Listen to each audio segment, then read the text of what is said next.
Welcome to Cult and Classic. All right, everyone. Thank you so much for joining us on this first episode of Cult and Classic, the genre film podcast where we talk about mainstream on the edge films as well as cult films that I guarantee you have not heard of or seen. With you, as always, is your host, Nate Wyckoff, comedian and film reviewer for horrornews.net. I also have my good friend, Tad Mastroianni. Say hello, Tad. Howdy. And Jeffrey Tucker. How's it going? Never exercised with a shark.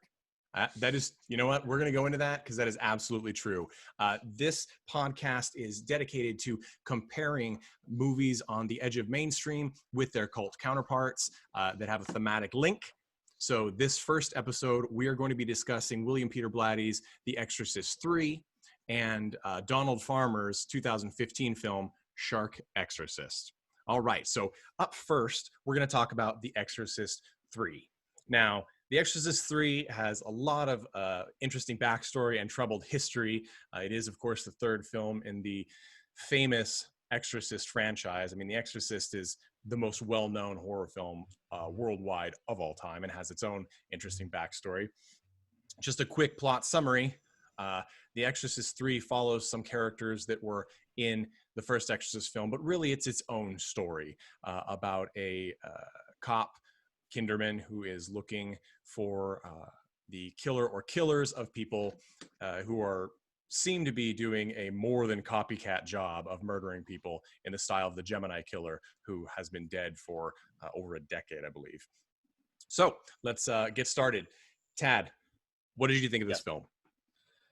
I honestly felt that it was one of those movies where it probably could have been a brilliant classic were it not for a couple problems. Last night, I finished it last night, and I honestly thought it was brilliant. It was actually like really gripping me, and then the last 20 minutes, it shit itself. It literally shit itself. What do you think, Jeff? I think there were some very good scenes. Some that really stood out to me as enjoyable being the main character's kind of nemesis carp.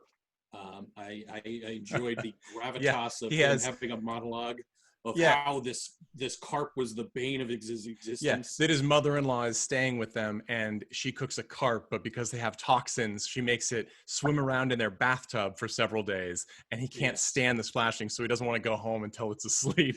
Which it's the sort of thing that to me it really shows William Peter Blatty's novel, his novelist skill, because that's not the kind of backstory that I think a typical screenwriter who's really used to getting into the point very directly, and this is a generalization, but it's the kind of detail that, you know, you would expect from a novel and is harder to pull off in a film, but I think that they work really well. Especially, I mean, George C. Scott, who plays Kinderman, he is one of my favorites of all time. He died in 1999 out here in California, but until then, I mean, every role, I watched this movie and I was like, oh, no one else could play this character. Like, to me, and I guess the story is that he and William Peter Blatty didn't actually get along. They had problems with each other on set, but they both had the professional skills to be like, okay, we're putting this to the side. We got to film it. We got to do it. Let's go. What did you think about the ending, Jeff? So overall, as a film, it's not my sort of thing. Specifically for the ending, I don't like that type of ending. It's actually kind of a trope that's used a lot in, movies and television, where you have a character who's kind of almost has like an internal battle. It's not cinematic, so I don't understand why it's become like such a commonplace thing. And so you have this kind of internal battle that's not really shown except through like, constipated, kind of moments. Right. So, that stuff falls short for me. And so, so as in terms of a conclusion, I didn't feel like there was one. I think what you're talking about, nothing kind of came through fruition that happened earlier on that connects to the end of the film. So there's kind of a disconnect there for me. So some people listening may know this story, but you're both, I think, really hitting on the core, which is this movie was not supposed to have an exorcism in it. And the climax of the film is the exorcism. So, and guys, this is a film review and critique, so there will be spoilers. So go out and watch these movies. I guarantee you, any movie we talk about is going to be interesting to watch, whether you know what happens or not, okay? Because listening to me talk is not the same as watching it. But the ultimate killer turns out to be this serial killer that his friends, you presume demons, have implanted in the body of a priest that everyone thought was dead from the first Exorcist film. And so Kinderman ends up realizing this, and he sort of is unwilling to believe the spiritual nature of this until he experiences it by running into this priest who used to be his friend in a mental asylum and learning that the serial killer is using his body and sort of body jumping. And I think it's interesting, Jeff, because you said this wasn't your kind of thing. And I wonder if it's the religious overtones, because you like Fallen a lot, and Fallen lifted this plot. Yeah, so I think so if I were to break down the difference between this film and Fallen, Fallen uses a lot of exposition in its film to describe the demon's limitations in the physical realm, right? So it allowed for this really kind of cat and mouse sort of battle of the wits between the main character and this demon, and it really the way that unfolded, you know, like there were hints and little like kind of beautiful notes that were put throughout that film that then came to kind of fruition at the end, including one of my favorite uses of foreshadowing in any film, actually. So you know, I you know, right in the very first line of that film, they slam a huge bit of foreshadowing that's really nice. That really closes out that film for me. I think so. I think that's it for me. It's a really this film Exorcist is very spiritual, and like what happens is to me not shown, and they don't kind of get into the limitations of what this demon's powers are. Whereas the Fallen kind of does that and does it in a nice way. And that's interesting, because I think your background as an engineer is pointing that too. You like to see the working and building. Exactly. So what I think a big chunk of problem is, because I absolutely agree with you, Tad, that the last 20 minutes, it's kind of like, oh shit, we forgot to end this movie. And then they end it. And Jeff, you're like, it's not, it seems almost unfocused, because it ends in a way that's sort of not satisfactory to this core idea of battling identities in a body, as well as an opposing outside and inside good evil force.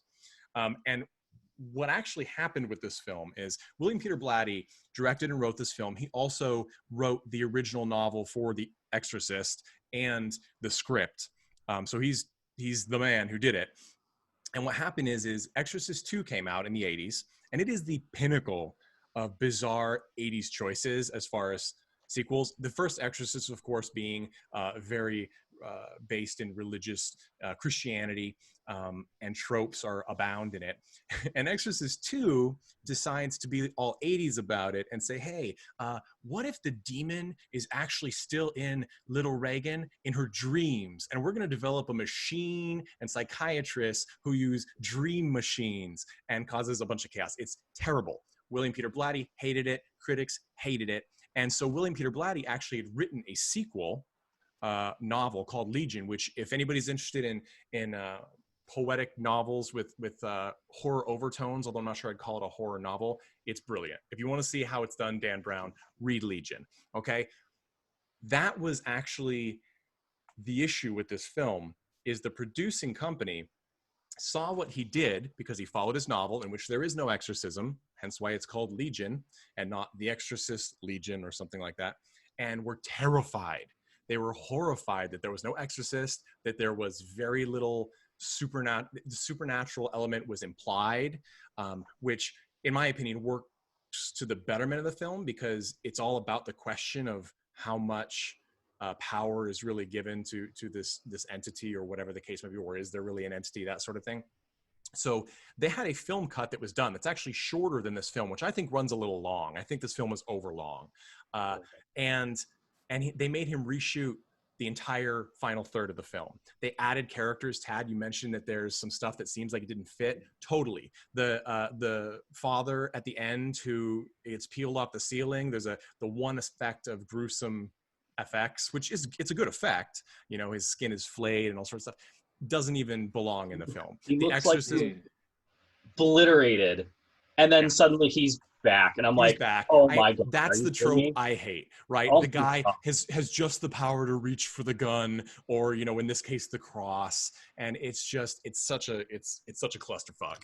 And and I think to everyone's credit, I think they still pulled off an okay ending that is completely standard and overused. I mean, there is, at least if you're going to do it, at least have some special effects, and they did.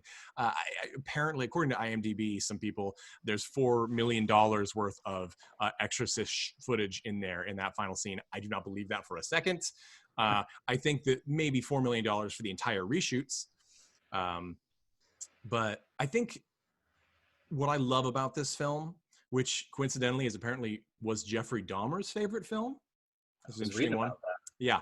So interestingly enough, the acting, like I said, is phenomenal. And the characterization is over the top. The first half of the film solidly is all characterization, right? Between these characters, they talk. Kinderman talks. Sometimes he's like he's talking to himself in sort of completely not on topic, but then it is on topic, and it's sort of it's a little bit foreshadowing, a little bit complete batshit nut stuff, and the rest of the cast is aware of it. They treat him as though he's talking to himself sometimes until he yells at them to do something. I've got a clip here I want to play of one of my favorite scenes early on. This is after a 12-year-old, I believe he's 12-year-old black boy is found murdered gruesomely in a ritual style killing, I think you'd say, by a river. And it turns out that Kinderman knew him from a police student program. There we go. I tell Ryan that we have nothing to go on this case. You know what he says to me? Win some, lose some. You're a racist, Ryan. Did you know that? On the entrance exam for new policemen, they ask, what are rabies and what would you do for them? Ryan said, rabies are Jewish priests, and I would do anything I possibly could for them. I love that. I love that bit because it's like there is humor in this, even though they're talking about a murder case, and it tells you so much about Kinderman's character right off the bat. Like it's how you do exposition, right? Like take that Phantom Menace. It's like you've got a cop who's world weary. He knows terrible things happen. He's tired of it, but he's still kind and cares and wants to do his job. And he's reaming out another officer who's flippant about it. And we all would probably be flippant about it if we deal with it all the time, right? But he's like, no, you can't be flippant about it. It's still got to be important. And I think, were there any characters, like Tad, did you think anything was weak? Any characters were weak? Or there were, aside from the shoved in, shoehorned in priest at the end? Actually, yeah. The fact that I found it interesting how they kind of shoehorned his family in. Like, they were kind of in there for some bit jokes, which some of them landed for me. I thought they were kind of interesting. But overall, I felt like that family was literally there just to give him some stakes. Like, to remind you that he wasn't just spending his entire time at the hospital and this was the only thing he was focusing on. There was actually something for him to lose. Which, of course, depending on whether you want to wait until the literal end of the movie for there to be any consequences whatsoever, worked out fine. Actually, because of I think it's the grandma. Is that what she was? Yeah, it was his wife's mother. So when I was funny enough, especially considering the religious overtones, I noticed that it was kind of rapid fire Jew jokes. So I started a Jew counter inside my notes just in case this started becoming a trope, and counter just ended up at 3. So, but it was like, man, they just rapid fired off like 3 Jew jokes all at once. And yes, May the Schwartz be with you counts as a joke as far as I'm concerned, considering I cannot believe they injected a Spaceballs reference in there. Like, really? Yes.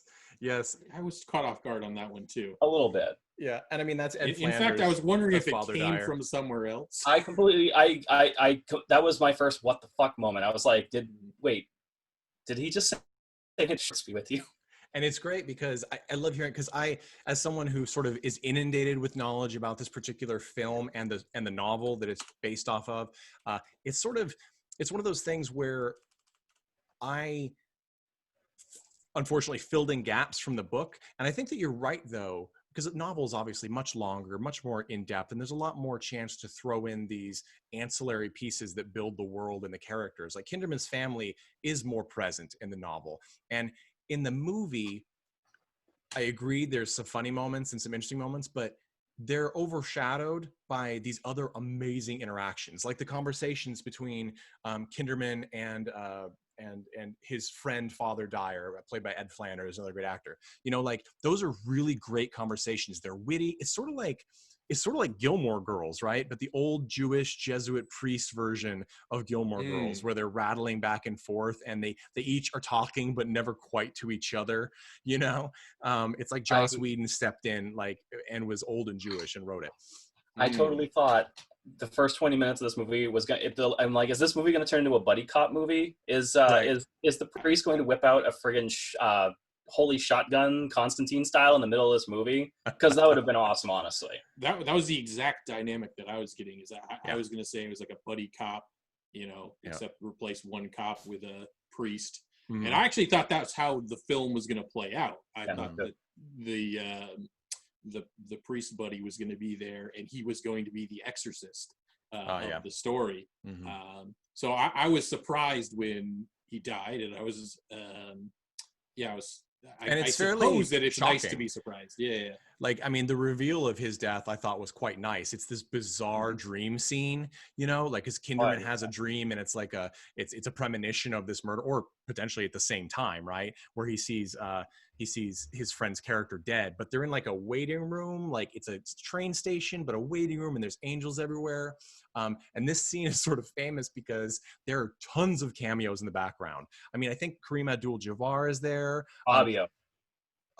Fabio's in it. Fabio gets as an angel. In this movie? And then you've got Samuel L. Jackson is actually a blind man in that scene, but you missed it because he's wearing glasses. You don't see him, but also they don't use his voice. They dubbed over a different voice. So and without his voice, it's very hard to tell. And I wish I could ask why they dubbed over, and if it was because he has such a particular cadence that it almost would be, distracting in a way.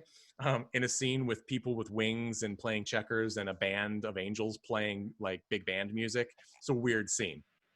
But there's I think that this film has a lot of influence on later films that we don't necessarily are aware of. Like, I especially think, and it's a famous scene from this movie, is the scene where the young nurse thinks she hears something, and it's a silent scene. It's shot from one angle down a hallway. You can see the nurse's station, a couple of doors on the left, and then the end of the wing at the far end, and there's an entrance, and a cop comes in, cop goes out, sort of thing.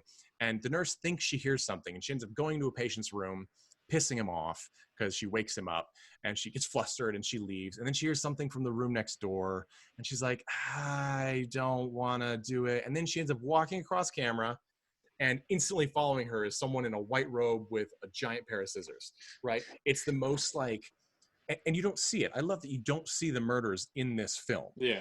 Because I think it's more effective, They're reveals, and they instead of creating a sense of nausea, which is a very American horror film thing, it has its place, right? Is a sense of dread, especially when you've gotten to know a character like Father Dyer, and you realize he's dead. You get sick with the characters, but that scene in particular, I mean, you watch Paranormal Activity, it's taking that idea and running it to the 10,000th level, right? It's a static camera. You're seeing stuff that's super realistic, someone doing their own thing, not paying attention. You're waiting. And it's pushed, in my opinion, to just the right length of time, where it's a long scene, but it's building tension instead of getting irritating, And so I thought that was an interesting one. Watching that scene, like the moment where I turned to my wife and asked, what in the hell is going on with the scene? And then it hit cut off, and I was like, oh, I got it. All right, that's exactly what they're going for. They timed it pretty much perfectly. Yeah. Because I totally thought it was just going to go those throwaway scenes where it was just going to build tension for no reason, and it was going to Right. be nothing. And another one of those it's nothing trope. Yeah, they were going to throw in a tension sting and nothing happens, and Yeah, then the exactly. camera leaves. Yeah. Mm. While we're on scenes that I personally love, let's go to Jason Miller is the actor who played Father Karras in the original Exorcist. And we don't actually see, even though he's the body that's been possessed in the insane asylum, it's actually a mental ward wing. We don't actually see him that much or hear him that much, right? Because he changes from his body and his voice to one of my favorite actors of all time, Brad Dorff, who listeners may remember as Chucky from the Child's Play movies. The best thing, I mean, fantastic voice, fantastic actor, plays a serial killer an uncomfortably large amount of times. But it goes back and forth between those two. And Jason Miller, though, I'm glad that they got him in, at least for a little bit, because his voice, let's just listen to this clip. It's a longer one, but it is fantastic. I picked her up in Richmond, and then I dropped her off at the city dump. Some of her I kept. I missave her. Pretty dress she was wearing. Little peasant blouse, pink, and white ruffles. I still hear from her occasionally, screaming. I think the dead should shut up unless there's something to say. I mean, this is the kind of thing that it plays out like an audiobook, right? Like just hearing that gives so many feelings and tingles and emotions that if there was background music, there's these ambient sounds of dripping. It sounds like a dungeon, right? Like it's really a psychiatric ward in the lockdown, right? He's a single cell with 2 beds and padded walls. But I mean, in this scene, it feels like you stepped into like another planet, right? Because he's got these 2 windows on the wall that just blare harsh light in 2 streams that focus on both sides of the room, both beds. And in one side, you have Jason Miller or Brad Dorff. And on the other side, you have George C. Scott as Kinderman. And it's like, it could not be more on the nose to have these 2 sides of the coin. But I was rapt. I wasn't like, ugh, like just, you know, it wasn't John Woo putting a dove flying through the scene or something where I'm like, oh, come on. I know you do it every movie. Let's move on. It was just like, oh, I'm like this. I mean, this was 1990. I mean, It was. a lot of these tropes didn't even really exist quite yet. I mean, It feels older though, doesn't it? It does, but I Like- mean, Like we're talking Saved by the Bell is on the pipeline, and we're watching this with nurses still wearing very the hats, the big hats, and I mean everyone's it's not, smoking. I think it benefits the film because it is sort of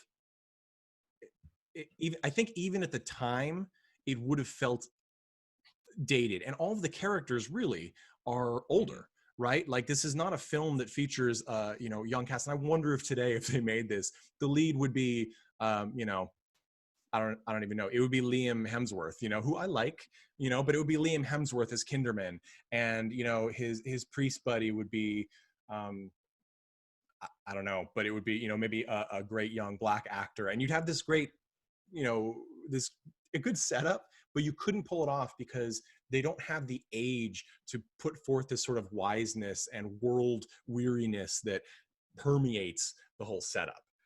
Mm. And I'd like to counter that clip with Brad Dourif playing the same character, right? Because as Kinderman sort of, I liked this trick, whereas Kinderman sort of starts to believe that this person is sort of a version of a reincarnation of the Gemini killer, who was Brad Dourif, we assume in life. It sort of switches, so it's no longer Jason Miller playing Karras, and it's Brad Dourif. And this clip also have this signature thing that The Exorcist does a lot, which is messing with sound. Like it really, it pushes the vocals where it does some of that thing that is so old now, where the voice gets really deep and it's unhuman, you know, inhuman, not real, overly produced. This, I think, is actually a good use of it because we know it's coming. And I would hazard to say, especially since The Exorcist had come out, you know, some years before, we know it's coming. It's still effective because it's used just enough. a scandal, a horror to the eyes of all men who seek faith, using the body of this saintly priest as an instrument of, well, you know my work. But the main thing is the torment of your friend, Father Karras, as he watches while I rip and cut and mutilate the innocent, his friends, and again, and again, and on and on. He is inside with us. He will never get away. His pain won't end.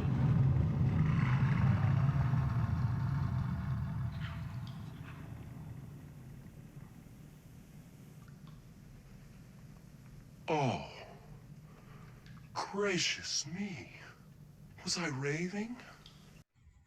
It's that kind of character that I want to monologue for endless amounts of time, because the intensity that Brad Dorff brings to it with his face, the spit. In this scene, he's got a broken nose, so he has the bandage on. And he's in this, what blew my mind is he's got a teardrop rolling down his eye that goes to, it's like the amount of depth that you could read into some of this is really intense. And it's not, you know, if it was Insidious 4, this film, I guess 5 now, it would be played very differently. And I feel like that a lot of the subtlety would be removed. And you really, you need that in something like this to make it more than just a splatter flick, because this is not a splatter flick. I think William Blatty himself said that he does not, this was not a horror story to him. The novel is not a horror novel. I think some of us would disagree. It's pretty freaky.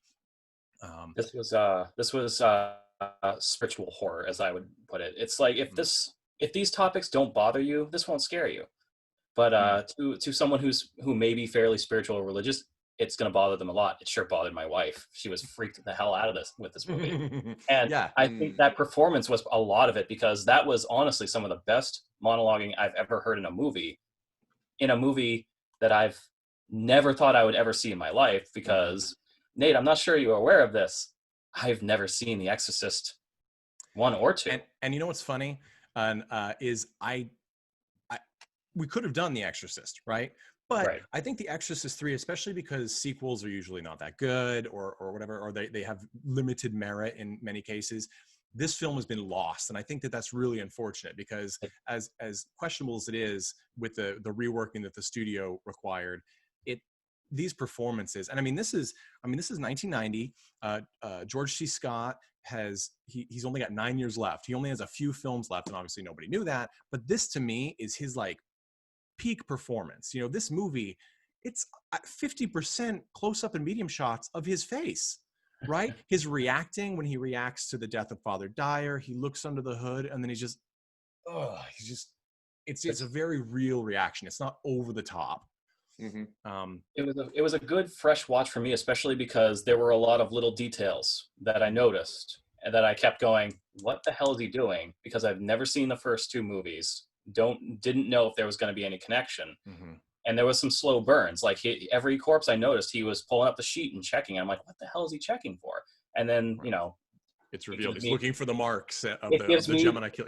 Yeah, it gives me the answer in a reasonable amount of time, as opposed to another movie, which we'll talk about later. So I will say there's some interesting backstory, and it's conflicting information about Jason Miller as Father Karras and Brad Dorff playing the same character. Is that the official story, and William Peter Blatty said this, is that Jason Miller was not going to reprise his role because of scheduling conflicts. And apparently in the original intent, or the original version, Jason Miller wasn't in it at all. It would be Brad Dorff in the cell the whole time. And you would just basically, he would say, like, I assume Kinderman would be like, it's Father Karras or whatever. But that didn't happen. And part of it was the studio saying, no, we have to have Jason Miller reprise this role. We don't want to lose, like, people are expecting a sequel. We don't want to lose this character. But it's interesting then that if it's really a scheduling conflict, that he doesn't just play the character then, right? Because I mean, he could have just played the character as himself. He's got a great voice, do all that stuff. Well, Brad Dourif says that Jason Miller could not do the roles because of extended alcohol abuse has given him wet brain, and he could no longer remember the monologues. So according to Brad Dourif, he could only do the bits that were a few lines. So I don't know. You can believe who you want. I think they're both fantastic actors. But I think that's pretty interesting to get that weird snippet. Because honestly, I think Jason Miller killed the lines that he did have. But it's very limited, and I don't know that you know, like I said, if he could do it, they're all in one room, the same room that he had to be there in for reshoots anyway. You probably could have gotten him to do the monologues if he could have done the monologues. So, you know, draw your own conclusions there. But talking a lot about the background of this film and how the production company insisted on changes. George C. Scott, who, as I said, didn't apparently get along with William Peter Blatty that much, he actually said in later interviews that William Peter Blatty did the best that he could, and everyone on set gave 100% as much as they could, given the circumstances of forced changes. And I think that that's true, because even in the exorcism itself, which I think is probably, even though there's some nice effects and stuff, I think it's the weakest. It clearly is shoehorned in there, right? I think that they still were committed. It's just, you know, you can only elevate a hacked idea so much, right, while you're acting. There is, the reason we review the theatrical cut is because it's the one most people have access to or could get access to. However, in 2016, Scream Factory, or Shout Factory, well, it's the same company, their horror imprint, released a re-pieced together director's cut of William Peter Blatty's original vision, and they just entitled it his original title, Legion. Now, this film is shorter, and it keeps, the problem is that technically the footage is actually, the original footage is lost. The original handlers of it, according to William Peter Blatty's wife, lost it. It's not expected to be recovered, but they did have a lot of other things like work prints and dailies where the footage is low quality film, but it is the original footage. So they worked really hard to get this back together. I totally encourage you to watch it if you're interested at all in this. I will say the quality dips substantially up and down through the footage. So it's probably more of interest to film fanatics who are our audience, and people who really like this movie and want to see another take on it, rather than people who just want to watch it for the first time. If you're a normal moviegoer and you are totally happy seeing something that looked polished, professional, and as intended for theatrical release, then stick with this theatrical cut, which I still think is worth a watch, especially if you are a supernatural horror fan. If nothing else, for the characterization and performances. It's hard to go to another film after you watch seasoned actors do work at the top of their game. Yeah. So definitely a lot of top scenes in that film. Yeah. I'd say as a whole, it's not, doesn't come all together, especially the end, but the scenes are exceptional. Yeah, Brad Dourif himself, I believe, said it could have been a masterpiece or a great film, and it ended up being mediocre because of the changes. And as we often hear, production houses just don't always believe that audiences are smart enough to enjoy a really excellent film. And that's sad, right? Because I can't even disagree with them all the time. I mean, we've had some really good films. I mean, Birds of Prey was a very fun film. It was a great comic book movie. It stands, in my opinion, level with some of the tops, right? I mean, it's DC's attempt at Deadpool, and it was a pretty good one, but people didn't like it. A lot of people didn't like it. Critics loved it, the people that went and saw it, but it didn't make as much money. And that's the question, right? As far as producers are concerned. Can I make my money back? I don't care about the rest. I'll make Pitch Perfect 5 if it's going to make more money. I'm not going to take a risk, especially, when less people are going to the physical films. But, well, any closing words at the moment on Exorcist 3 before we move on? Yeah, it's funny that you mentioned DC, because did you notice that other cameo?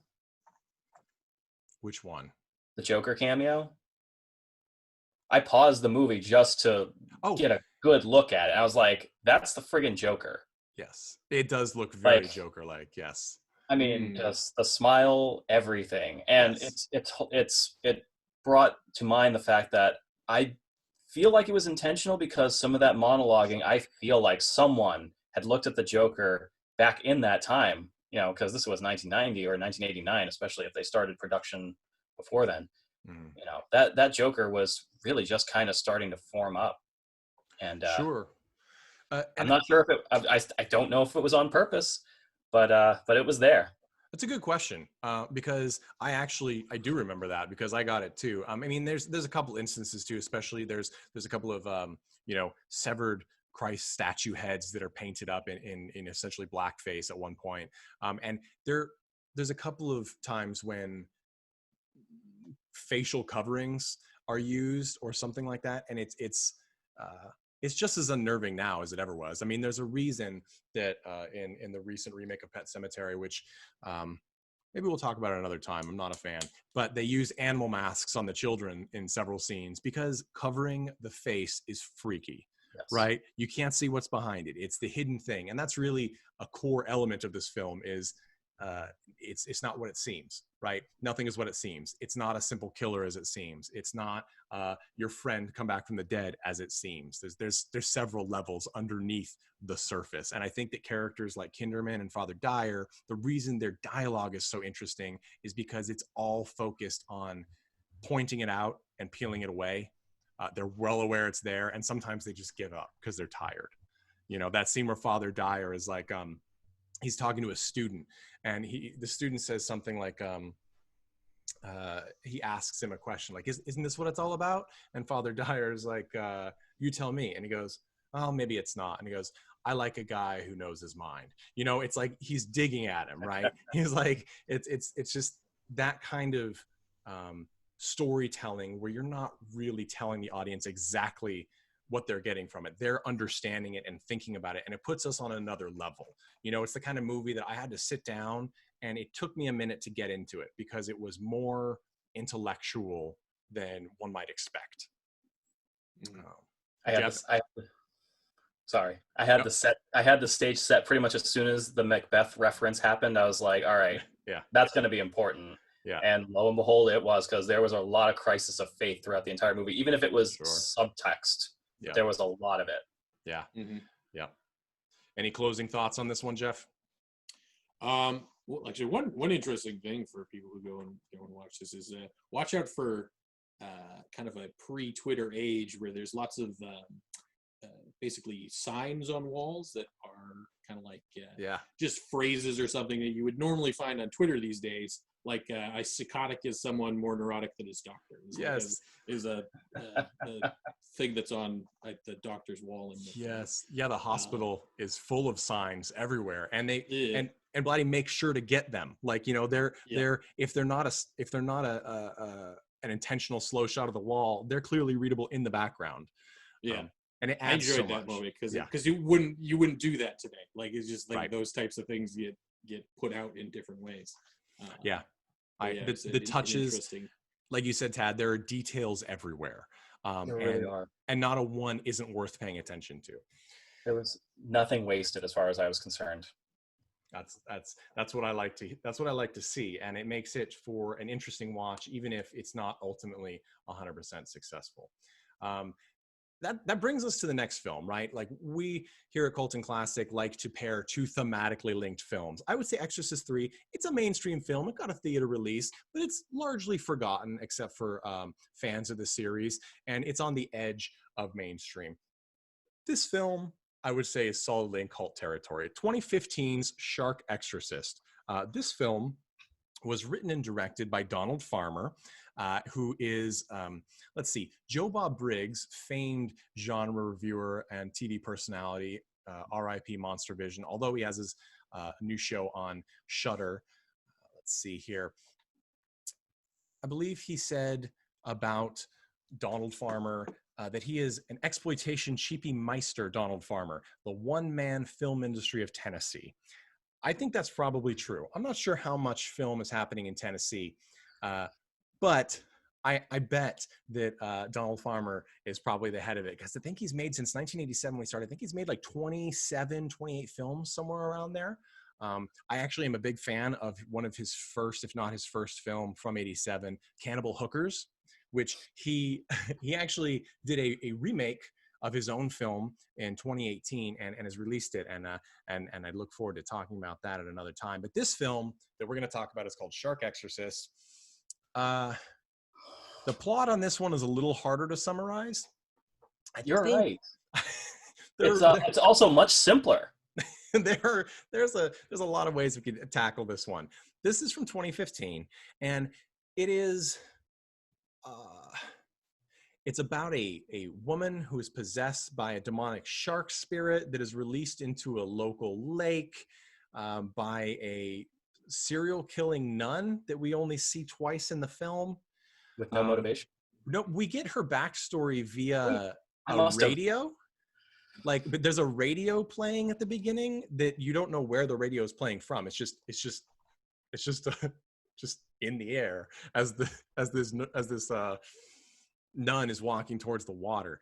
Now, there are a lot of actually actors in this film that are very unconnected from one another. There are scenes that are completely disconnected. Would you agree? I think I had a comment that basically said, since this movie is just one giant B plot, I'm gonna call this C plots. And how many of them do I goddamn need? Yeah, there's a lot. I mean, there's the nun, which we don't see. We only see at the beginning and the end. And I use the term "end" loosely, and we'll get to that. But there's the nurse plot. There is at one point 3 girls in their 20s doing trying to conjure a spirit in a graveyard that is never visited or referenced to my knowledge. There's another scene where a girl in a graveyard is just writhing and spitting blood near a gravestone. There is the main plot, I would say, which is 3 friends going to the lake for a day. One of them gets possessed, and she starts sharking out, I guess. Like a couple of scenes, she bites some people. She has weird dreams. And then there's the plot. I don't know if you can call this a plot. There's the character of the paranormal television host who gets possessed. And then there's also writhes a lot. Yeah, and there's no connection between these people. And then there's also mid credits. There is a 7.5 minute scene of a character we've never seen who doesn't speak, in a mall that has a little aquarium and a gift store, and she sort of fondles a bunch of stuffed sharks for 7 minutes and then spits some ooze, and then it goes back to more credits.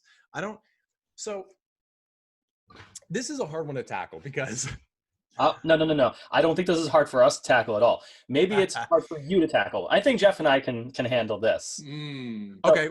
What's your interpretation on this? So let me tell you that I basically thought that end credit scene, if it had been shortened to 45 seconds, would have been better than the rest of the entire goddamn movie.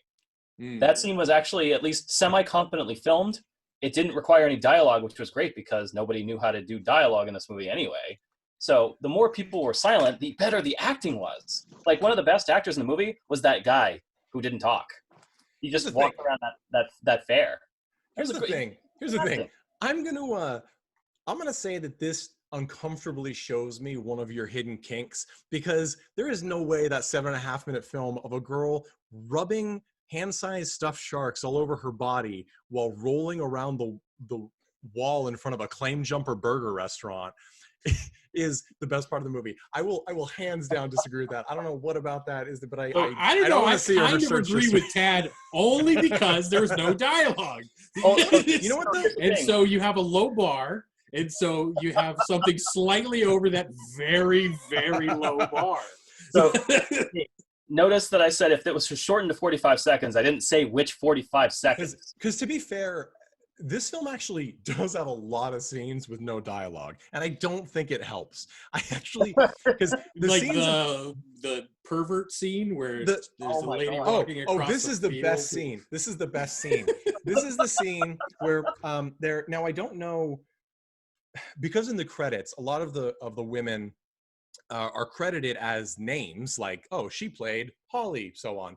But they're not referenced by name in the film, so I don't know who these people are. And some of them don't have other film credits available easily. So I don't know who this actress was, but she's clearly a fitness expert or a bodybuilder. She's very fit. Yes, she's fit. And strong. she's stripping down to a bikini and walking towards the lake. And she puts out a towel and her phone, like very realistic, and lays out to sunbathe, although I don't know. Is there a lot of sunbathing in Tennessee? Is that where this? Anyway, it was a cloudy day. Right. Very clearly not a day you go and do this. I don't know, but she's laying down, and then a character who's only credited as Beach Dad by name in the credits just proceeds to skulk around a tree and just walk around her while she, I guess, sleeps, taking a lot of photos of her. And what is especially interesting about this scene is that we're seeing the photos on his phone from over the shoulder as he meticulously takes them. Oh my God! While staring at her, we see her, and then we see her again. There's no. Also, there's glare on the screen. Just put a freaking blanket behind him or something. Jesus Christ! It's like everything in this movie was designed to meticulously waste my time. Here's the thing. That was a very long scene. I'm gonna be honest. It is. I'm gonna be honest. I think that Donald Farmer has succeeded in out Terrence Malicking Terrence Malick in this movie. Like Tree of Life and his other films, like you don't need cameos by Brad Pitt or Bryce Dallas Howard to make a film weird and odd and completely unintelligible. You can just do this, and it's a lot cheaper. And that's my take on it. Now, well, to me, it felt like there was like maybe the idea that was started with was about like 10 minutes of film. And so to make a feature film, it was kind of like that thing you do in high school when you're writing your papers and you're like, oh, I got to fill 12 pages. It's like, oh, shit, let me just put together this, 15-minute long scene where this pervert just walks around this lady taking photos. And, that was only 5 minutes. Let's have him swipe through them and then look at each one individually. It was just like kind of added on, and just kind of this run on. So the movie, I think, is about 71 minutes. And apparently, if I just roughly timed it, clicking through, it's about 11 minutes of credits and credit scenes. So that really drops it down to a solid hour of scenes crammed together. And there is, those of us listening, it's hard to tell. There is a primary plot and a lead character in this movie. And her name is, the character's name is Allie, and it's played by Angela Carex. I'm probably butchering her name, but she's actually been in a lot of stuff. She often is a side character or background. She plays a lot of, and this is not a diss, she plays a lot of sex workers in television shows and films, she fits the role really well. She felt to me like she could act, but maybe was not there's no opportunity back. Yeah. And I agree. I encourage people to check out one of her other films, which is, if you like schlock, and let me tell you, if you're listening and you're thinking about watching Shark Exorcist, we guarantee that you do. She played, oh gosh, what is it called? It's a series, and there's often shorts. Thong Girl, the Thong Girl shorts. Okay, they're science fiction films. She plays Thong Girl in Thong Girl vs. Zolta from Outer Space. It is a short. Check it out. It's a lot of fun. And you know what? You're right. It showed me that she can actually act, even though it's a super campy, ridiculous film. She can act, but you got to give her something, right? And in this case, she held her own better than anybody else, but there's not a lot to work with. I actually think that this might be a case where there wasn't a huge amount of script, and Donald Farmer probably encouraged them to ad lib. Angela Carrick's husband is also in this film. He plays the priest, Father Michael. Now I'm gonna play this clip here, because this made me this made me laugh. This is near the end, the actual exorcism, which there is in this film. She's possessed by the shark demon devil, something like that. I know I'm talking with my hands here. It's always good for a podcast to have a visual reference, right? She's being exorcised, and her friend is there, and she just vomits a bunch of exorcist-style goo all over the priest. And this is the priest's response. There we go. Damn you! No, priest. Damn you. Damn her. For all eternity. I'll kill you! No! No, you'll hurt her! Sorry. He literally gets vomited on, and then he starts choking the possessed woman, at which point her friend says, "Stop, you're hurting her, you'll kill her." And he goes, "Oh, sorry." This is the priest in this film. And that scene, I paused it. I had to. I paused it and I rewound it several times because it was the dichotomy of this was too much to take, and it's my favorite scene from the film. I prefer this one to the shark toy writhing scene. If we want to talk about writhing, there's plenty of writhing scenes. There's a lot of. Here's another one. Let's play another clip. I think we've got the time. This is the reporter that I mentioned earlier. Who she's the host of a paranormal show, right? And I actually think that this was a good idea because there are a ton of paranormal reality shows on. I watch them all, and you could really nail this. I think that this was a little off because I don't think that this actress, who's also done a lot of other work, was really given much. But she plays Nancy Chase, and it's Roni Jonah, who's in a lot of other stuff. You can check her out on IMDb if you want. But this is the second time, I guess, she's gotten possessed at the lake with her cameraman filming her. Let's take a listen. I call upon the spirit of the water, the malevolent presence from hell. I know you're there. I felt you. You've infected me, possessed me. And the shark attacking the swimmers. I know that's you. That is your evil. I know it is. Show yourself. Show yourself. Yes. Oh, I can feel you. Oh, come inside me. Spirits, yes. Yeah. So that's an interesting one.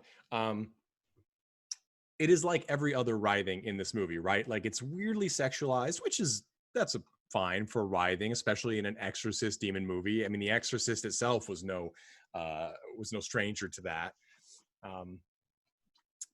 This though, let me just say this about this particular character. She's filmed at several different days wearing what appear at first glance to be different outfits, but it's actually the same outfit. She's just taken one layer off of a shirt that she had previously had buttoned up. So I don't know what kind of budget would have been on this paranormal show, but I have a feeling it was not larger than the budget for Shark Exorcist itself, because that's a quick change if I've ever seen one. Well, I know the budget for Shark Exorcist, so I can tell you, no way that they'd have that much money. There's no way. Well, by the way, I loved the fantastic sound editing. It was very realistic, where there was a constant drone of the wind in the microphone to make sure that I couldn't really hear the dialogue anyway. yes. Hyper realistic. I thought that was a great touch. And that's actually one of the points with this movie is that there are no sets in this film. It is filmed at actual locations. Unfortunately, you can tell because a lot of that stuff has that good old Tennessee wind, which I didn't know existed until I saw this movie. I assume it's filmed in Tennessee. This you can tell in that clip too, right? Like there are moments when like she goes from the wind to the back and then I'm back, and it's because she's turning her head, right? And we can't hear her because it's all being recorded, I assume, with an on-camera mic. So sound is like the biggest killer of cinema sometimes, because if I can't hear someone, I want to put my fist through the screen. I don't know that this one was that bad. I could hear most things, but it's very much not That jumped out at me. That was bad. The rest of it wasn't that. Was fine. The sound was fine through most of it. Yeah. There's one scene. Jeff, is there any scene that stuck out to you as particularly what the fuck? Oh my god! So there's one scene where there's the mean girl bringing her like 2 pledges or whatever to the lake. She was gonna force them to go swimming. I forgot that subplot. And so they're kind of they're just they have their feet into the water. They're just kind of wading in, and the mean girl is kind of telling them to go in deeper and deeper. And then all of a sudden there's just this one, maybe 3 frames of just a shark, and then the 2 girls are screaming. And it's just it's shocking. It's shocking we've got this far into the discussion about Shark Exorcist, and this is the first time we have mentioned a shark. There's a reason for that. If you were turned off by either sharks or exorcists in movies, you don't have to be afraid to watch Shark Exorcist because they're barely there. There is no shark, and there's not really an exorcist in the shark. The shark is a 3D rendered shark, probably mid 2000s level Sci-Fi Channel quality, which hey, I'm fine with that. It does seem to be it's probably one loop that was just cut up over a couple of times of this shark. The biggest downfall is that there is never a person on screen with this shark ever. The shark has a fantastic really orange eye, fire eye thing, and I wish that there was a little bit more, but it's just not there. The violence in general, the effects in this, it's like ketchup on the skin in most cases. You could usually see it, especially when they're in the water, you can see it sloughing off, and there's no or somebody gets stabbed and there's no wound or even a kind of a, right. Yeah. Yes. An attempt at creating something wound-like. Sure. And there are lots of stabbings and death and thing in this movie. So I mean, if that's your thing, it's there, but don't expect any. This is the low budget maestro work, right? This is definitely personally, I find this kind of film inspiring actually, because it's I can make a movie, right? We've all seen these, right? It's I can make a movie. Yeah, exactly. We've made our share of bizarre films. Okay, I needed to make this comment after I was done with this film. This was almost like a vision of the future for me. Imagine if Zombie Dance had a $300,000 budget. This is exactly probably what would have happened. I'm gonna say I wish that maybe we could have done a little bit more with $300,000, but I mean,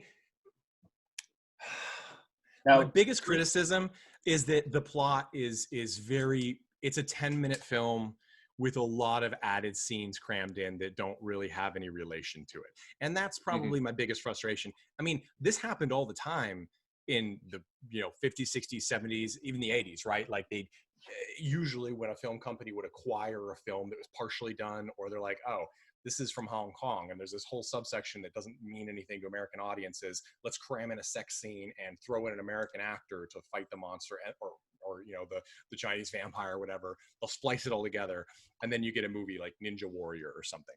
So we've seen this before, but what's kind of shocking is that Donald Farmer seems to have made it this way, right? This, I don't think this is 2 separate films, right? There are characters that carry over into other Donald Farmer films, which I think is commendable. I like this sort of shared universe. The Donald Farmer extended universe? Yes, the Donald Farmer shared universe, because the character who played the TV host, Nancy Chase, her name is Rona Jonah, she played a character, Brianna Bennett, in a later film, Cannibal Cop, from 2017 that Donald Farmer did. Big fan. But in this film, that character is present, but played by Kristen Van Hooser. So same person playing, or same character being played by a different person who's also in this movie at the same time. Real weird shit. I gotta start to diagram out the characters that repeat in his movies, because I think that there's a real Stephen King vibe going on here, and I'm into it. I think you've got to draw that up, and you got to post it. We'll put a nice big diagram up. So we took a short break. You were saying something, Tad, about your impression of this as a whole. Yeah, this was probably the shittiest episode of Are You Afraid of the Dark I ever watched. They rebooted that series, you know. Yes, I do know that. I haven't watched the reboot yet, honestly. I'm Nor have going. I. Oh, don't worry about it.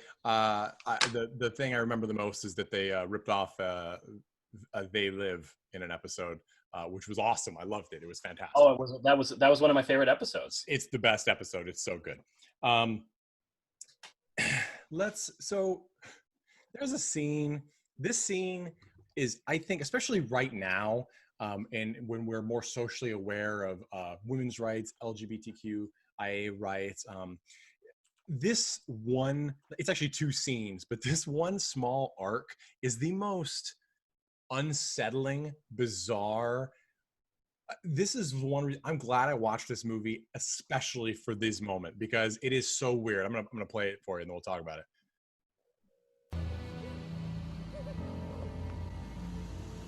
Hi, I didn't see you here. Wanna play? I like your sharks. Me too, sharks are so cool. No, please don't eat me! No, I'm gonna eat you right now. What are the good parts?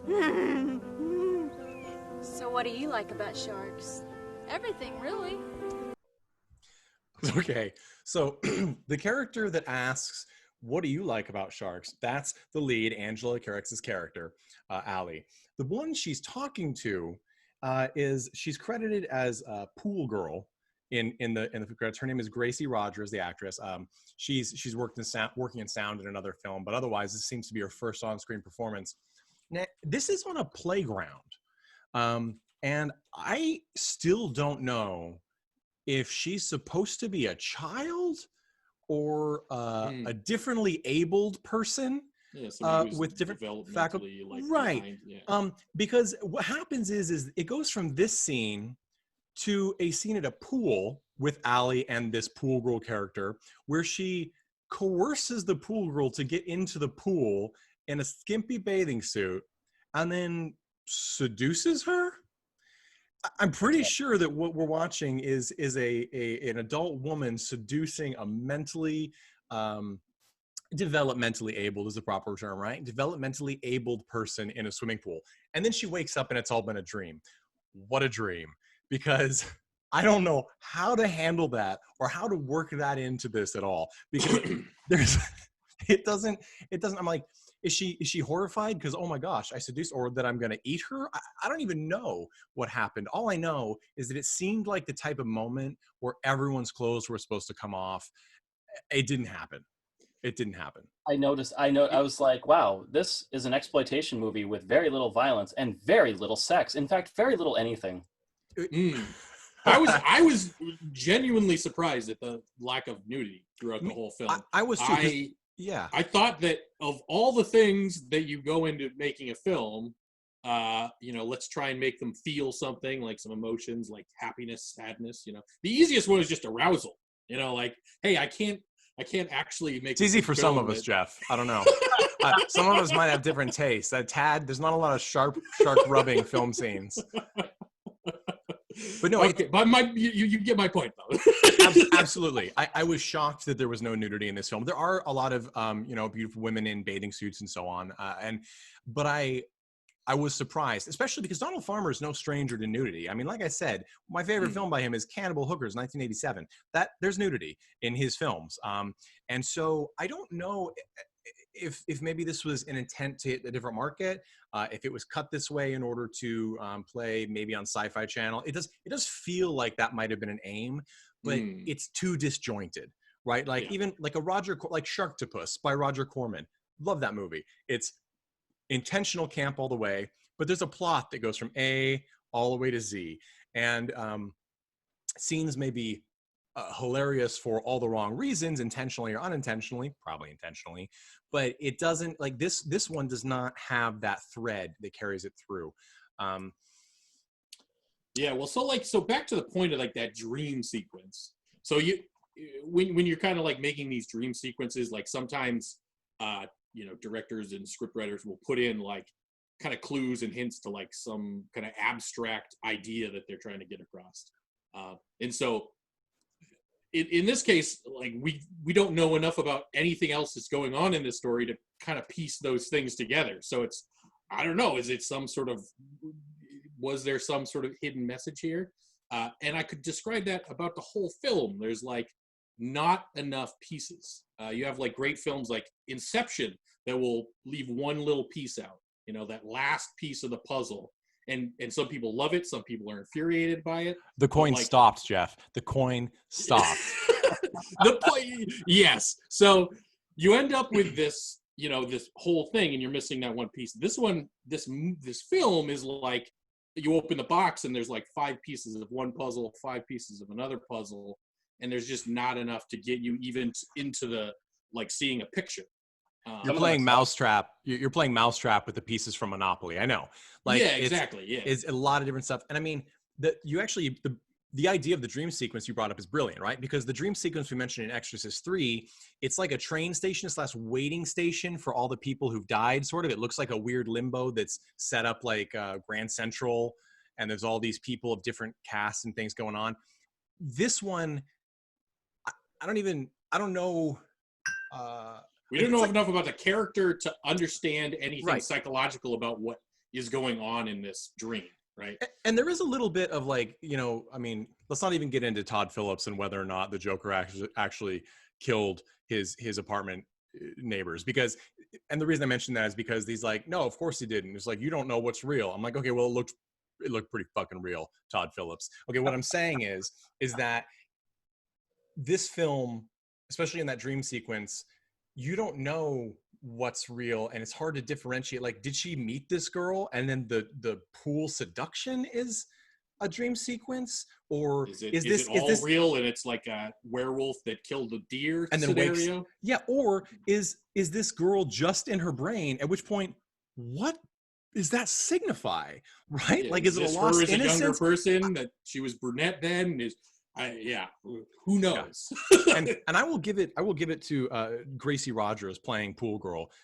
It's uncomfortably developmentally disabled in appearance, right? She doesn't go halfway, okay? She goes full, right? She Tropic Thunders that with the facial expressions, even when she's in the pool in her bathing suit. And there's this weird line she does when Angela Carrex's character is in the pool, and she's like being sexy, and, you know, it's taken 5 minutes for her to walk from the sidewalk into the pool, and then the pool girl character is standing above, and she's in her normal clothes, and she goes, I know where this is going, and then she unzips and takes it off and jumps in the pool, and you're like, what do you mean by that? I was physically uncomfortable in that.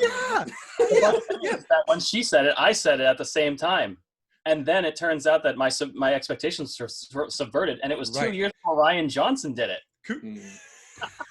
Kudos to you, Donald Farmer, for totally flipping us out. And I was wrong as well.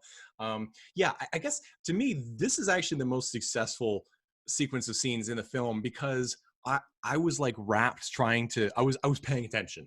I was paying attention to this moment. Some of the other ones, the nurse, I keep saying nurse, the nun, I think Mother Mary is what her actual name is. Elaine Huntington played her. There was no connection to me. She curses the people for firing her and the police for looking for her because she killed a bunch of children. We only know this from that weird radio snippet in the beginning. And then she stabs someone who confronts her at one point. Who was that person? I don't know. Yeah.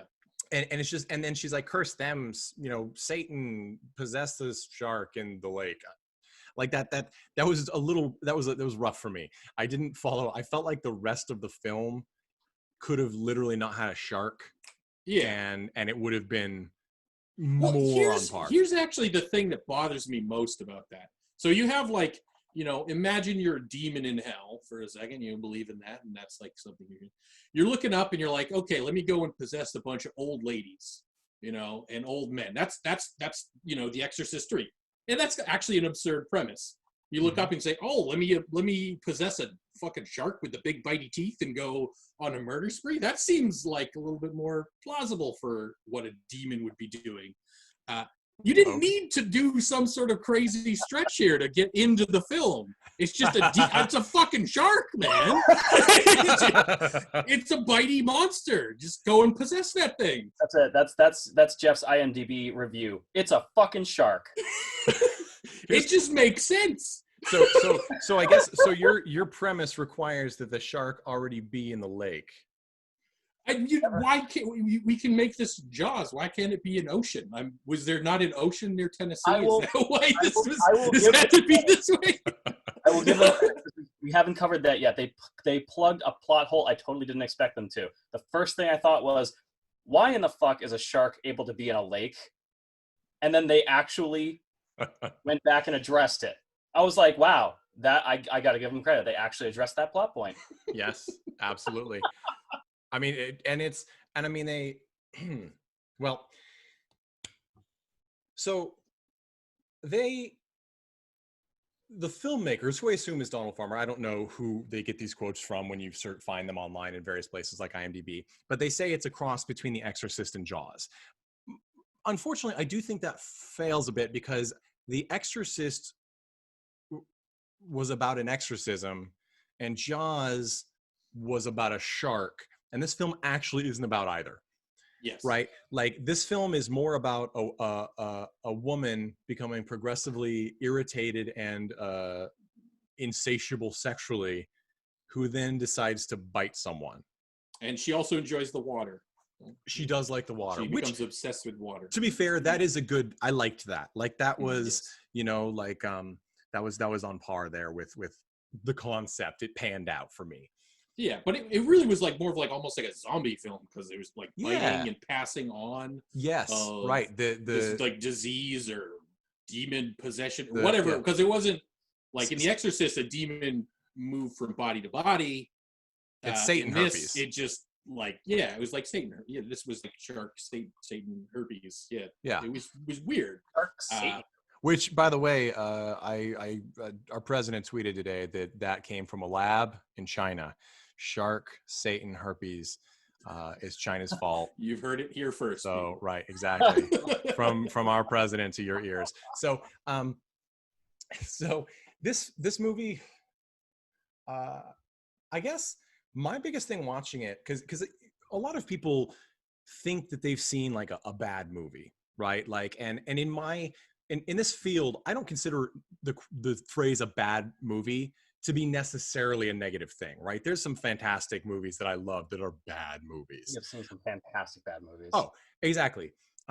My biggest difficulty with this one is it's hard to classify as a movie sometimes because it's really all over the place. Like the plot is so dismembered that I had a hard time. Have a protagonist, you don't really have a conclusion. You don't. It just has so many things that it's missing. And not to say you need all of those to be classified as a film, but you maybe have to have some of them. Right. I think that's the case. And I mean, you've got like the weird little tag at the end, like even after the mid-credit scene where the girl rubs sharks on herself at a gift store. You've got credits, and then you've got a tag at the end, which is the Nancy Chase TV character alive, but clearly possessed or a zombie or something at a water station, and she's like, and then it's the end of the movie. And I mean, I like that. I'm like, I would love if Donald Farmer actually has carried that into other films, or like that character comes back, like, you know what I mean? Why not? If you're gonna do this, maybe we're looking at it wrong then, right? Maybe instead of a film, it's like we're trying to understand Empire Strikes Back without having seen A New Hope and never seeing Return of the Jedi, right? We're stuck in Japan and that middle film is gone, or we're somewhere else and we just got the middle film. It's like we watched an episode of One Life to Live 30 years into the show and expect to understand everything that's happening. That's the best reach I think I've ever heard. Wow. Especially from a movie where a dude basically throws up and goes, "God, she's hot. I'd still bang her." Yeah, what was that scene? So the humor, does it land? Does the humor land? No, and listen, the reason it doesn't land is because I feel like there was a complete disconnect where the movie tries to take itself too seriously and then completely doesn't. You kind of got to strike that balance. You kind of also have to be funny. Well, I mean, and I mean, Super Troopers 2 would disagree with you. But that was a low blow. It was an easy target. I will say, those of you watching a video of us, or if you go on IMDb, the cover for Shark Exorcist is pretty fantastic. It says "Satan has jaws" is their tagline, and it's a fantastic shark. That's it is. demon it's great. shark. I can buy into fire and everything. It bears no resemblance to the actual shark or exorcist or scene in the film, but if you will not be disappointed if you buy the DVD and which is available, and tack it up on your wall. That is pretty cool looking. I will grant it that. Yeah, I would argue that piece of artwork, the cover, is really selling the film. Like that's what you go. Yeah, it's selling it so well. I want to sue for false advertisement. Oh yeah, But that's But I guess this movie. So it feels a lot longer than 71 minutes. Nate, is it? Well, Okay. I had to rewatch it in little segments to try and kind of piece together what was happening. I never got there, but I did watch large portions of it twice. I would be interested. So it was longer than 71 minutes for me. Total runtime was 1 hour and 10 minutes, and I went, "Oh, thank God, it's only 1 hour and 10 minutes." Then I found out that the actual length of the movie was 71 minutes. Nathan, guess how long it took me to watch this? How? 3 hours. It took me 3 hours to get through this. That's your problem. Some bad movies are like a Band-Aid. You got to peel it off all at once. I mean, I tried to, but I needed to stop and just absorb what I had just witnessed. It's true. And I'm telling you, for me, that was the special ed seduction scene. That was like the one where I was like, I have to reevaluate what this whole thing is. And then after that, I believe, is when comes the beach dad taking photographs scene, which that beach dad scene happened immediately after the big Exorcist scene, which so it's near the made end, it even that more jarring, because you have this like weird awkward climactic moment, and then it's just like flat, and then for like 10 minutes, and you're like, what am I watching? And it has just watch the big climactic moment. That scene does not tie in any way to the shark or any of the other characters, as far as we know, right? Like, I mean, it's literally just there. Yes. I think you could probably make several good drinking games out of this. Every time a new character is introduced, you could do that. Every time a new character is killed, you could do one. Every time the credits start, you could do it, and you get real more than sloshed one. about that. I will give them credit. You mentioned earlier, Jeff, the scene where the head of a sorority is like forcing these two pledges to walk into the lake that's supposedly got a killer shark in it, right? And that's like their pledge thing. Hazing, right? And she's a huge bitch, by the way. In this, that character is just irredeemable. But I appreciate them using, like, they're not both the skinny model type that we've seen in the class. They're normal people, and that was actually, and they're in bathing suits and they go out on the lake, and that was actually kind of refreshing to see real people. I had the exact same kind of feeling towards that scene. I was like, it made me think. I'm like, Donald Farmer, if you're listening, and I hope you do, put me in a movie. I'll fly out. I swear. We'll do it. It's going to be Shark Exorcist 2. I am in the can. Let's do it. Let's go. Problem is that it's a package deal. He has to bring me and Jeff along too. Oh well, there you killed my chances. After all the acting I've done for you too. It's true. You both have been my primary stable of talented actors. So that's a good robot. Jeff was a great robot.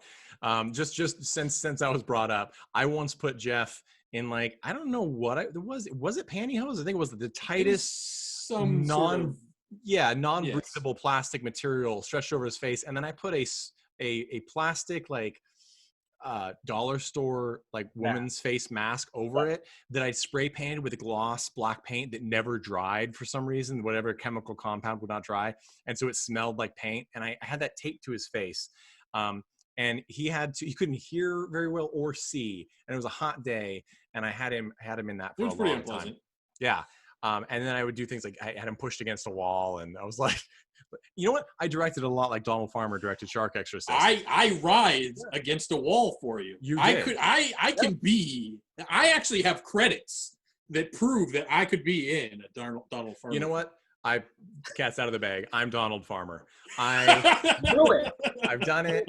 I didn't want to say anything. I'm just kidding. Donald Farmer, by the way, he will be on the show. I'm interviewing him in the coming weeks. Stay tuned. Fantastic guy. Really excited to hear his take all the way from Demon Lover and Cannibal Hooker all the way up to Cannibal Cop and his recent remake of Cannibal Hookers. So stay tuned for that. Let's wrap it up with some parting words here. Let's take a look at Exorcist 3, Legion. Tad, who would you recommend this movie to? Which one? Exorcist 3. Okay, Exorcist 3. Honestly, Exorcist 3 I would recommend to, aside from people who have already watched Exorcist 1 and 2 and somehow missed out on this, I'd recommend it to, honestly, anyone who is intrigued by the concept of a movie that really digs into as I mentioned before, a spiritual or a psychical horror. Or anyone who really just enjoys some good dialogue. Also, anyone who really enjoyed George C. Scott in Man Getting Hit by Football, which was one of his best roles of all time. That's true. That's true. How could we forget? All right, same question, Jeff. Who would you recommend The Exorcist 3 Legion to? Yeah, I think that I would key on the dialogue element that Tad mentioned. Really, just if you're looking for some like really good kind of cinematic scenes or basically big moments where you have a lot of emotion and characters kind of playing off each other very well. I would say that type of person. I wouldn't even give this a thumbs up for people who like horror or these types of genre films. It's really like, you're looking for the moment in the cell. It's like the Clarice and Hannibal Lecter scene between the main character and the serial killer. Like that's the type of stuff that I think really plays well in this film. So it's really your kind of hardcore kind of scene junkies. And I would agree with you both. And I would also say, I think screenwriting students or people who just are screenwriters in general, this is like The Exorcist, and more so than The Exorcist, William Peter Blatty's other script. I think this is how you turn a dense dialogue and conceptual and, as Jeff said, internal conflict heavy story into a screenplay that doesn't bore the audience, doesn't inundate with exposition, despite a weak ending caused by production issues. I think that this is one to watch where you can be like, oh, that's how I can do that. And you can really tune up your work and make it better going forward. And I think that that's a solid reason to watch that movie. Now, Shark Exorcist by Donald Farmer, 2015. Tad, who would you recommend this to? I would recommend this movie to budding filmmakers as a cautionary tale. And also, as you mentioned before, this would probably make a great drinking game that probably would result in some fatalities, depending on how you set the rules. Jeff? Really is just people in my mind that want to have a laugh at something. I respect this man who, goes and puts his art forward, and, it's a big thing, but really what's there is more something to enjoy laughing at rather than enjoying the quality of in my mind. That'd be a good way to look at it. I'm going to agree with you guys as well. I'm almost going to say this is a party movie. This is a movie to watch with a group of friends. I think that if you try and watch it yourself, as we said, the plot is too discordant to follow. But that's going to make it all the better when you get a couple of friends together, get some drinks, get some food, lots of food, and enjoy watching this. And then maybe it will send you in a spiral of, hey, we should make a movie. And when you do make that movie, make sure to reach out to me at natewyckoffcomedy.com and send it in, and we will take a look at it here on Cult and Classic. This has been the first episode. Thank you guys so much for supporting us. Feel free to donate so we can keep doing this. And I'm going to play you out with a great track from the Chud. Thank you so much to the Chud for giving us music. And remember, all clips and references in this show are used to review the films and are the property of those copyright holders. Thank you so much. I'm Nate Wyckoff. This has been Nate Wyckoff, Jeffrey Tucker, and Tad Mastroianni. Enjoy your day. Clips used in this podcast are for review purposes only and are the property of the appropriate owners and distributors.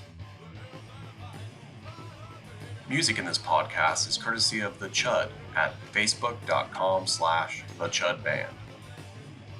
If you enjoyed this podcast, please rate us on your favorite podcast platform and donate at cultandclassicpodcast.com.